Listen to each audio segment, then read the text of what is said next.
আসসালামু আলাইকুম এভরিওয়ান, আমি আল ইমরান। আমি আবার চলে এসেছি আপনাদের সাথে লিগ্যাল আপ বাংলা থেকে খুবই গুরুত্বপূর্ণ একটি বিষয় নিয়ে কথা বলার জন্য আজকে আমি এখানে। আপনারা সকলেই জানেন যে বাংলাদেশের সংবিধান নিয়ে বেশ আলোচনা হচ্ছে, হওয়ার পিছনে বেশ কারণও রয়েছে। আপনারা সকলেই জানেন যে বাংলাদেশের বর্তমান যে সংবিধানটা আছে, এই সংবিধানকে এমনভাবে এর আগের পূর্ববর্তী সরকার যেভাবে ব্যবহার করেছে, যেভাবে ইউজ করেছে, যেভাবে জুডিশিয়ারিকে নষ্ট করেছে, সেক্ষেত্রে এই সংবিধান নিয়ে সামনের দিকে এগিয়ে যাওয়া কি আমাদের জন্য শুভকর হবে কিনা, এই প্রশ্নটাই সব থেকে বেশি করছে আমাদের সংবিধান বিশেষজ্ঞরা। তাদের মতে যদি এই সংবিধান নিয়ে আমরা সামনের দিকে দেশকে এগিয়ে নিতে চাই, সেই ক্ষেত্রে সেটা শুভকর হবে না। এখন যদি আমরা এই সংবিধানকে পরিবর্তন করতে চাই, যেটা আমাদের সংবিধানেই বলা আছে, এই সংবিধান পরিবর্তন করতে হলে আমরা জানি যে 2/3 সিট লাগবে। কিন্তু আমাদের তো এখন 2/3 সিট কোথায় পাবো? আমাদের তো আইনসভা এখন কার্যকর নয়, আমাদের আইনসভা তো ভেঙে দেওয়া হয়েছে, সংসদ ভেঙে দেওয়া হয়েছে। তো আমাদের যে বর্তমান গভর্নমেন্টটা আছে সেটা নন ইলেক্টেড গভর্নমেন্ট। এটা বিপ্লবের কারণে সৃষ্ট একটা গভর্নমেন্ট। এই গভর্নমেন্ট কিন্তু কখনোই সংবিধান অ্যামেন্ড করতে পারবে না বা সংবিধান পরিবর্তন করতে পারবে না। যদি সংবিধান পরিবর্তন করতে হয় সংবিধানের আলোকে, তাহলে অবশ্যই একটি ইলেক্টেড গভর্নমেন্ট লাগবে। ইলেক্টেড গভর্নমেন্টের যে 350টা আসন আছে, সেই 350টা আসনে সরাসরিভাবে নির্বাচিত যে এমপিগুলো হবে বা পার্লামেন্ট মেম্বার হবে, তাদের 2/3 সংখ্যাগরিষ্ঠতার মাধ্যমেই একমাত্র এই সংবিধান পরিবর্তন করা সম্ভব। কিন্তু এই যে একটা আইনসভা গঠন করতে হবে, সেই রকম কিন্তু পরিস্থিতি দেশের নেই। কারণ এখন নির্বাচন দেওয়ার মতন একটা অবস্থা নেই, যার কারণে এই নির্বাচন দেওয়া পসিবল হচ্ছে না।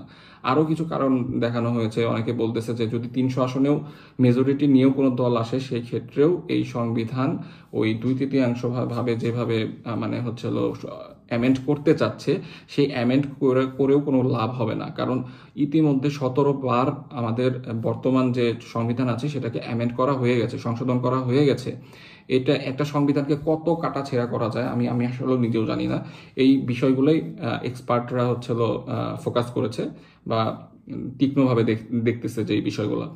এখন যে জিনিসটা হয়েছে যে যদি এখন আমাদের নন ইলেক্টেড গভর্নমেন্ট যদি এটা অ্যামেন্ডই না করতে পারে, তাহলে আর কি উপায় আছে এই সংবিধান পরিবর্তন করার ক্ষেত্রে? একটা উপায় আছে, সেটা সংবিধান পুনর্লিখন করা। এখন পুনর্লিখনটা কিভাবে করতে হবে সেটার একটা উপায় আছে, সেটা কনস্টিটিউয়েন্ট অ্যাসেম্বলি বা গণপরিষদ।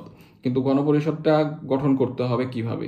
এই গণপরিষদটা মূলত গঠন হয় তখনই যখন বিপ্লব বা গণ অভ্যুত্থান, বড় কোনো বিপ্লব, গণ অভ্যুত্থানের মাধ্যমে বা স্বাধীনতার মাধ্যমে যে জিনিসগুলো আছে, সেই ক্ষেত্রেই একমাত্র গণপরিষদ গঠন করা হয়।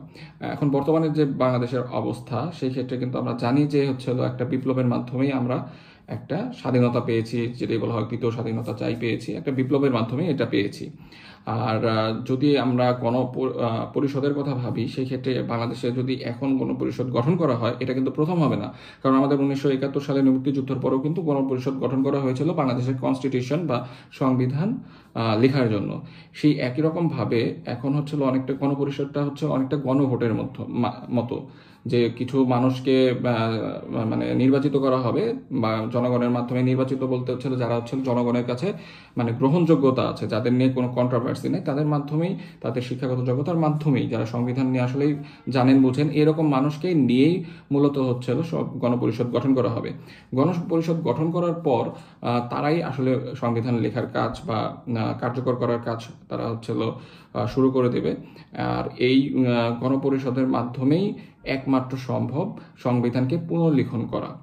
আর সংবিধানের, আমাদের যে বর্তমান সংবিধান আছে, সংবিধানের আর্টিকেল 7 কথা যদি বলি, অনুচ্ছেদ 7 কথা বলি, এই অনুচ্ছেদ 7 এমন কিছু বেসিক জিনিসগুলো আছে যেগুলো আপনি কখনোই অ্যামেন্ড করতে পারবেন না, আপনি সংশোধন করতে পারবেন না। তো কাজে আপনার যদি সংবিধান একটা একদম সম্পূর্ণরূপে একটা পরিবর্তন করতে ইচ্ছা করে, যে একটা জনগণের সংবিধান করার করতে ইচ্ছা করে, সেই ক্ষেত্রেই একমাত্র এখন আপনার সংবিধান পুনর্লিখিত ব্যতীত আর কোনো অপশন আমাদের কাছে আসলে খোলা নেই। এটাই একমাত্র আমাদের অপশন। আর এটা যদি করতে হয়, আমাদের যে এই বিপ্লবটা এনে দিয়েছে ছাত্র জনতা, আমাদের সেই দিকেই আগাতে হবে। ছাত্র জনতাকেই মূলত এই গণপরিষদের একটা বড় অংশ করে নিয়ে তারপরে 1971 সালের যে আমাদের স্বাধীনতার যে একটা ভূমিকা আছে, সেই ভূমিকাকে প্রাধান্য দিয়েই মূলত সংবিধানটা করা উচিত হবে বলে আমি মনে করি।